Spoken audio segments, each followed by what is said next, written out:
चतुर्भुजो जगन्नाथः कण्ठशोभितकौस्तुभः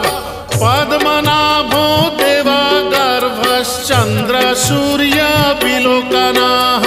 जगन्नाथो लोकनाथो नीलाद्रिशः परो हरिः